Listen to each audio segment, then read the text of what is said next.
బాగా గాలి తీసుకుని వదులుతూ ఉండండి.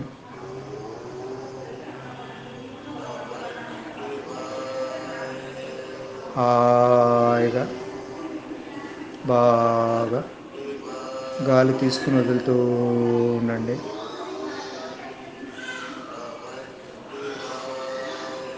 ఈ శ్వాస యొక్క ఇంపార్టెన్స్ని గ్రహించండి. ఈ శ్వాస లేనిదే మనిషి మనుగడ లేదు. అందుచేత భక్తిపూర్వకంగా ఈ శ్వాసను గ్రహించండి. ఇలా గాలి తీసుకుని వదులుతూ ఉంటే మనస్సు ప్రశాంతం అవటం గమనించండి.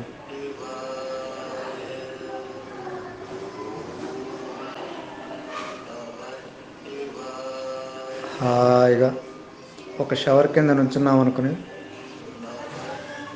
ఆ చల్లని నీళ్లు తల మీదుగా శరీరం అంతా శుభ్రం చేస్తూ ఉంటే శరీరంలోని కండరాలన్నీ రిలాక్స్ అవుతున్నాయి అనుకోండి. Feel that all the muscles of the body are relax.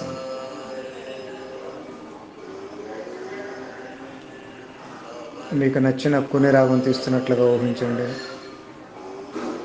మరీ హాయిగా ఉంది.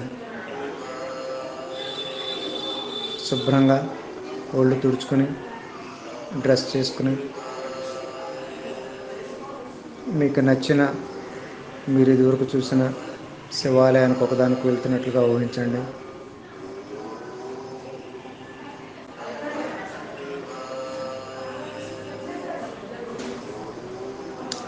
భక్తుల సందడి కోలాహలంగా ఉంది. మీ చెప్పులు విడిచివేసేయండి.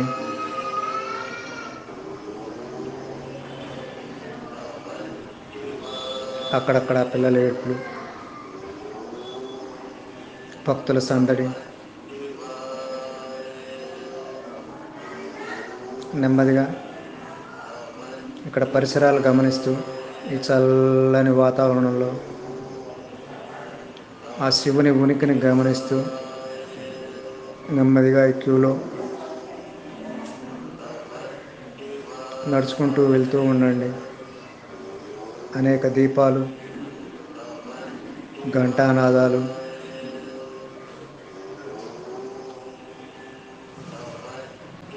ఓం నమ శివాయ మంత్ర సవ్వడి. నెమ్మదిగా ఇక్కడ గర్భగుడిలోని ప్రవేశించండి.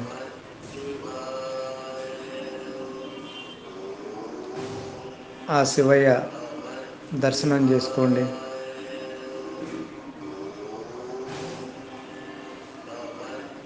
పారాబోలిక్ అంటే శివలింగం లాంటిది శక్తిని బాగా పోగు చేసుకుంటుందట. అందుకనే శివుని ఆకారం లింగాకారంగా ఉంటుందని ఒక థీరీ. మలినం ఉన్న మలినాలన్నింటినీ ఈ శివశక్తితో వదిలించుకుంటున్నాం అనుకోండి. ఆయన అనుగ్రహం పరిపూర్ణంగా మన మీద ప్రసరిస్తుంది అనుకోండి. దీంతో మనలో మంచితనం, ధైర్యం, పక్కన వాడికి సాయపడే గుణం, దయాగుణం, దానగుణం, మంచి పనులు చేయాలనే సత్సంకల్పం, చపలత్వం లేని మనసు,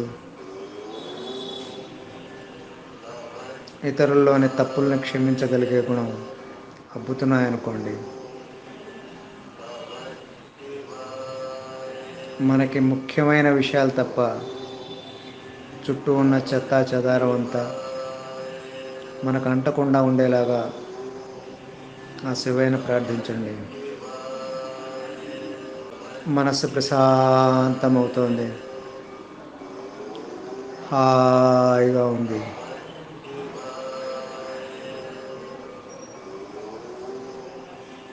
అంతఃకరణ శుద్ధి అవుతున్నట్లుగా చూడండి. ఈ శక్తులన్నీ, ఈ మంచి లక్షణాలన్నీ మనలో ప్రోధి అవుతున్నట్లుగా, కాన్సన్ట్రేట్ అవుతున్నట్లుగా, శరీరం ఉత్తేజం అవుతున్నట్లుగా, మరింత సంతోషం కలుగుతున్నట్లుగా, మరింత ధైర్యం కలుగుతున్నట్లుగా, మరింత ఆనందం కలుగుతున్నట్లుగా గమనించండి. ఇది చేసిన ప్రతిసారి, ఇలా ఆలయానికి వెళ్దామని సంకల్పించిన ప్రతిసారి, మనసులో అయినా సరే ఆలయ దర్శనం చేసిన ప్రతిసారి ఈ అద్భుతమైన అనుభూతి కలుగుతున్నట్లుగా ఊహించండి. ఓం నమ శివాయ.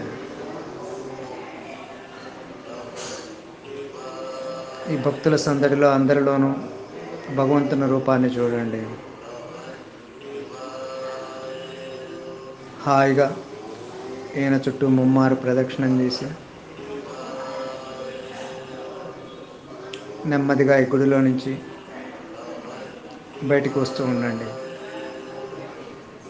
ఈ గుడిలోంచి పూర్తిగా బయటకు వచ్చి ఎప్పుడైతే మీ చెప్పులు అవి వేసుకుని బయటికి వచ్చేస్తారో అప్పుడు మీరు పూర్తిగా మామూలు స్థితిలోకి వచ్చేస్తారు.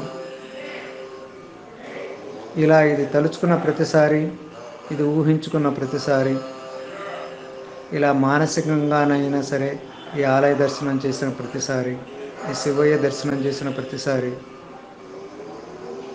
మీరు మరింత పురోగతి సాధిస్తారు.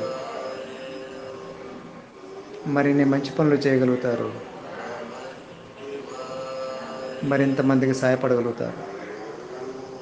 ఓం నమ శివాయ. మీకు కావాలనుకుంటే మీలో మీరే 1 నుంచి 5 వరకు చెప్పుకొని ఈ ఆలయంలోంచి వెలుపలికి వస్తుండగా పూర్తిగా మామూలు స్థితికి వచ్చేయచ్చు. లేదా మరింతసేపు ఈ ధ్యాన స్థితిలోనే గడిపి ఆ శివయ్య అనుగ్రహానికి మరింత పాత్రలు కావచ్చు. ఓం నమ శివాయ.